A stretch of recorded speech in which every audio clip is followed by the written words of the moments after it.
यूहन्ना की इंजील बाब 2। फिर तीसरे दिन कानाए गलील में एक शादी हुई और यीशु की माँ वहाँ थी, और यीशु उसके शागिर्दों की भी उस शादी में दावत थी।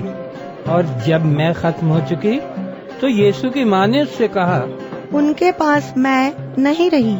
यीशु ने उससे कहा, है औरत, मुझे तुझसे क्या काम है? अभी मेरा वक्त नहीं आया। उसकी माँ ने खादिमों से कहा, जो कुछ ये तुमसे कहे वो करो। वहाँ यहूदियों की तहारत के दस्तूर के मुआफिक पत्थर के 6 मटके रखे थे और उनमें 2-2, 3-3 मन की गुंजाइश थी। यीशु ने उनसे कहा, मशकों में पानी भर दो। बस उन्होंने उनको लबालब भर दिया। फिर उसने उनसे कहा, अब निकालकर मीरे मजलिस के पास ले जाओ। बस वो ले गए। जब मीरे मजलिस ने वो पानी चखा जो मैं बन गया था और जानता न था कि ये कहाँ से आई है, मगर खादिम जिन्होंने पानी निकाला था जानते थे। तो मीरे मजलिस ने दुल्हा को बुलाकर उससे कहा, हर शख्स पहले अच्छी मै पेश करता है और नाखिस उस वक्त जब पीकर छक गए, मगर तूने अच्छी मै अब तक रख छोड़ी है।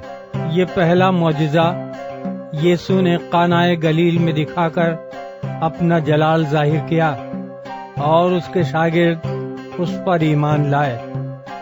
इसके बाद वो और उसकी माँ और भाई और उसके शागिर्द कफरनहूम को गए और वहाँ चंद रोज रहे। यहूदियों की ईद फसह नजदीक थी और यीशु यरूशलेम का गया।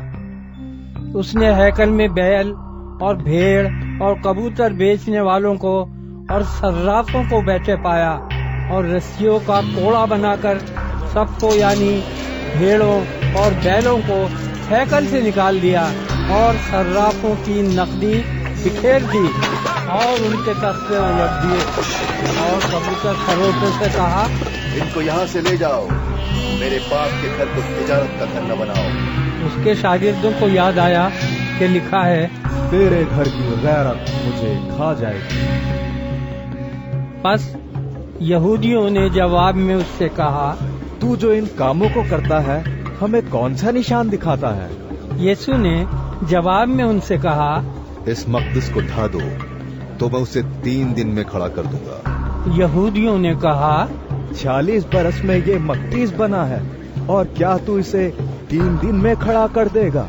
मगर उसने अपने बदन के मकदस की बाबत कहा था। बस जब वो मुर्दों में से जी उठा तो उसके शागिर्दों को याद आया कि उसने ये कहा था, और उन्होंने किताब मुक़द्दस और उस कौल का जो यीशु ने कहा था यकीन किया। जब वो यरूशलेम में फसह के वक्त ईद में था तो बहुत से लोग उन मौजों को देखकर जो वो दिखाता था उसके नाम पर ईमान लाए।